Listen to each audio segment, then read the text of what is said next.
بسم اللہ الرحمن الرحیم۔ السلام علیکم۔ حضرت داؤد علیہ السلام بنی اسرائیل کے بڑے نبی گزرے ہیں۔ آپ کا ذکر قرآن پاک میں کئی جگہ آیا ہے، خاص طور پر سورہ صاد میں آپ کا ذکر نہایت تفصیل سے آیا ہے۔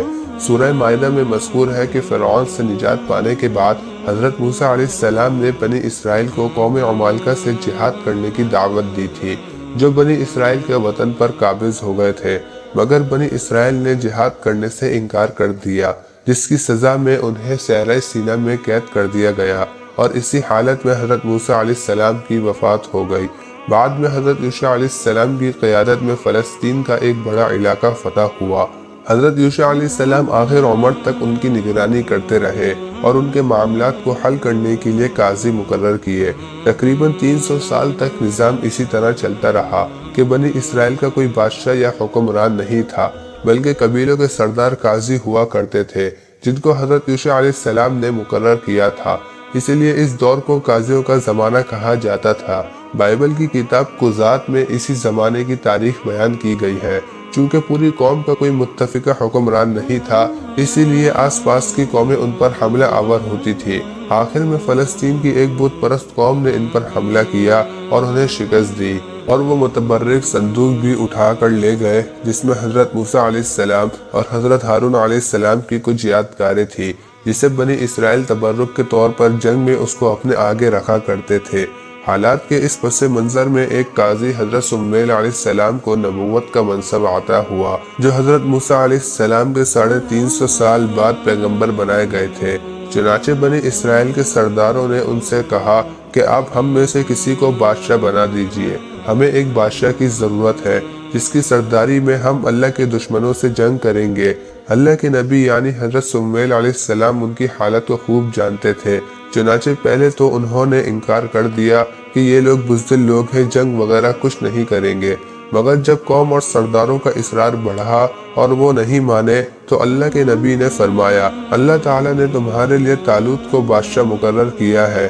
طالوت ایک غریب آدمی تھے۔ امیر سردار لوگ طالوت کا نام سنتے ہی ناراض ہو گئے کہ یہ کیسے سردار ہو سکتا ہے، سرداری اور بادشاہت تو ہمارا حق ہے، یہ غریب آدمی کو کیسے مل گیا؟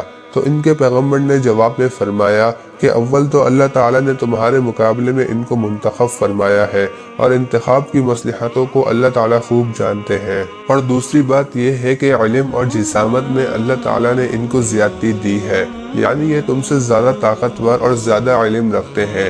علم سے مراد سیاسی اور حکمرانی ہے، اور بادشاہ ہونے کے لیے اس علم کی زیادہ ضرورت ہوتی ہے تاکہ ملکی انتظام پر قادر ہو۔ اور تیسری بات یہ ہے کہ اللہ تعالیٰ مالک الملک ہے، اپنا ملک جس کو چاہے دے۔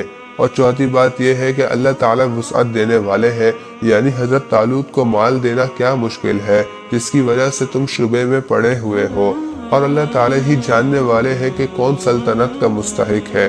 اس کے بعد ان سرداران نے اپنے پیغمبر سے یہ درخواست کی کہ اگر کوئی ظاہری حجت بھی من جانب اللہ ان کے بادشاہ ہونے کی ہم مشاہدہ کر لیں تو اور زیادہ اطمینان ہو جائے گا۔ اس وقت ان کے پیغمبر نے ان سے فرمایا کہ ان کے من جانب اللہ بادشاہ ہونے کی علامت یہ ہے کہ تمہارے پاس وہ صندوق جس میں حضرت موسیٰ علیہ السلام اور حضرت ہارون علیہ السلام کی یادگاریں تھی، جس کو تمہارے دشمنوں نے تم سے چھین لیا تھا، وہ صندوق بغیر تمہارے لائے تمہارے پاس آ جائے گا، یعنی اس صندوق کو فرشتے تمہارے پاس لے آویں گے۔ چنانچہ ایسا ہی ہوا، وہ صندوق ان کے پاس آ گیا، اور بنی اسرائیل نے طالوت کو بادشاہ تسلیم کر لیا اور جالوت کے مقابلے کے لیے جمع ہو گئے۔ حضرت طالوت فوجوں کو لے کر اپنے مقام یعنی بیت المقدس عمالقہ کی طرف چلے، تو انہوں نے اپنے پیغمبر کی وحی کے ذریعے دریافت کر کے ساتھیوں سے کہا کہ اب حق تعالیٰ تمہارا امتحان ایک نہر کے ذریعے سے کریں گے جو آگے راستے میں آوے گی، اور تم شدت پیاس کے وقت اس پر سے گزرو گے، سو جو شخص اس میں سے کثرت سے پانی پی لے گا تو وہ میرے ساتھیوں میں سے نہیں ہوگا، یعنی میرے ساتھ آگے مزید نہیں چلے گا، اور جو شخص کثرت سے نہ پیے بلکہ تھوڑا سا ہی پیے تو اتنی گنجائش ہے، اور جو اس کو زبان پر بھی نہ رکھے اور اصل حکم بھی یہی ہے تو وہ میرے ساتھیوں میں سے ہوگا۔ غرض وہ نہر سامنے آئی اور پیاس کی شدت بھی تھی، تو سب نے اس سے بے تحاشا پانی پینا شروع کر دیا، مگر ان میں سے تھوڑے آدمیوں نے احتیاط کی، کسی نے بالکل نہ پیا، کسی نے چلو سے زیادہ نہ پیا۔ سو جب طالوت اور جو مومنین ان کے ہمراہ تھے نہر سے پار اتر گئے اور اپنے مجمع کو دیکھا تو تھوڑے سے آدمی رہ گئے۔ اس وقت بعض آدمی آپس میں کہنے لگے کہ آج تو ہمارا مجمع اتنا کم ہے کہ ہم ایسی حالت میں جالوت اور اس کے لشکر کا مقابلہ کیسے کریں گے؟ ہمیں ایسی حالت میں جالوت اور اس کے لشکر کے مقابلے کی طاقت معلوم نہیں ہوتی۔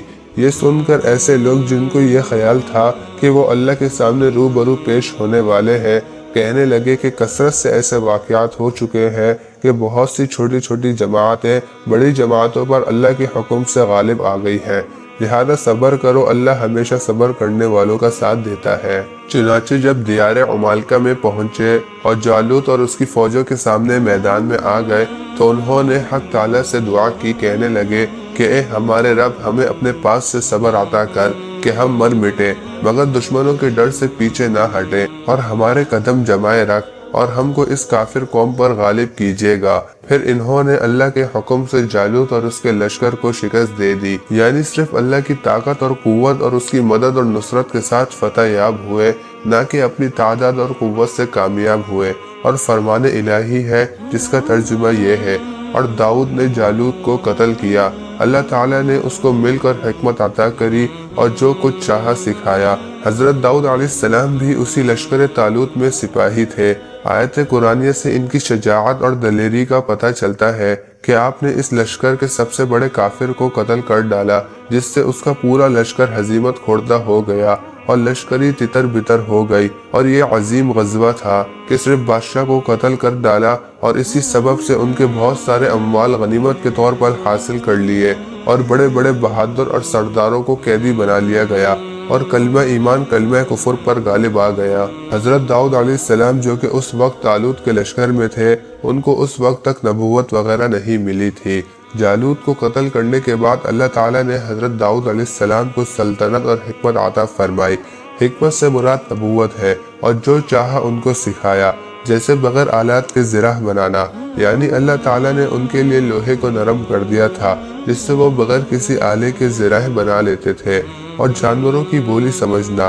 اللہ تعالیٰ نے ان کو ایسی بادشاہت عطا کی کہ انسانوں کے ساتھ ساتھ پہاڑوں اور پرندوں کو بھی ان کا فرما بردار کر دیا، اور ان کو دانائی اور مقدموں کے فیصلے کرنے کی لیاقت بخشی۔ ابن شوذب رحمۃ اللہ علیہ فرماتے ہیں کہ آپ دن میں ایک زرہ بنا لیتے تھے اور اس کو 600 درہم کی فروخت کرتے تھے۔ بہرحال حضرت داؤد علیہ السلام کے قصے میں ہم کو یہ سبق ملتے ہیں۔ پہلا یہ ہے کہ مسلمانوں کے بادشاہ کے لیے امیر ہونا ضروری نہیں، بلکہ اس کو عالم، طاقتور اور بہادر اور لڑائی کرنے کے طریقے معلوم ہونے چاہیے۔ جیسے طالوت غریب آدمی تھے مگر یہ سب خوبیاں ان میں موجود تھی، اور اللہ تعالیٰ نے ان کو بادشاہ بنایا۔ دوسرا سبق یہ ہے کہ دشمنوں سے لڑائی جیتنے کے لیے یہ ضروری نہیں کہ تعداد زیادہ ہو، بلکہ ضروری یہ ہے کہ ہمارا اللہ پر کامل یقین ہو کہ وہ ہماری مدد کرے گا۔ ہم موت سے نہ ڈریں اور اپنے امیر کی اطاعت کریں، چنانچہ ہمارے پاس کتنی ہی دولت آ جائے، یہاں تک کہ چرند پرند، پہاڑ، لوہا سب ہمارے تابع ہو جائے، مگر ہمیں اللہ تعالیٰ کو نہیں بھولنا چاہیے اور دل کی خواہش پر نہ چلنا چاہیے، اور سب کے ساتھ انصاف کرنا چاہیے۔